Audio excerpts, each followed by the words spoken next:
Кете, ежелгі заманғы сақ, ғұн дәуірінде қалыптасқан көне тайпа. Алтай аймағындағы түркі тілдес тайпалардың бірі. Академик Әлкей Марғұланның айтуынша, массагеттер осы кете тайпасының ата-бабалары. Қазіргі кетелер массагеттерден бөлініп шыққан. Бұғы есімді батырдың тікелей ұрпақтары.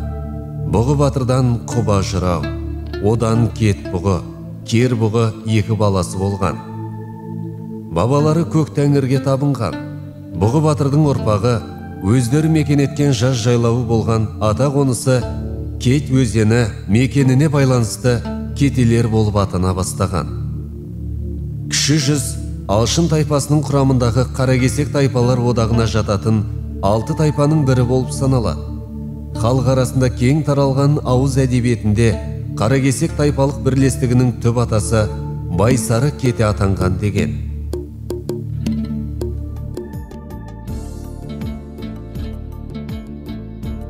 Сібірдегі Кет өзенінің сағасы бабаларымыздың қыстауы болған.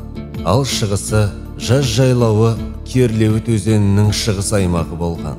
Осы жерде Бұғы батыр туған Байсарының арғы тегі Кет бұғының жет атасы. Байсарының шыққан ата тегі Кете тайпасынан шыққан. Бұғы батырдың тікелей ұрпағы. Біз шежіреде Байсары Кете атануымыз сондықтан. Кете Байсары шежіресі. Бұғы бабамыздан Құба жырау. Кет бұғы. Байсары. Майлыбай. Бозаншар. Адамқожа. Түменқожа. Тойқожа. Майлыбай бабамыздың есімі Кетеге ұран болды. Қазіргі жер басып жүрген кетелер Бозаншардың 3 баласы Адамқожа, Түменқожа, Тойқожаның ұрпағы. Төп бабасы Байсары. Адамқожадан Сәду, яғни Ожырайлар, Сәбден. Түменқожадан Қара кетелер.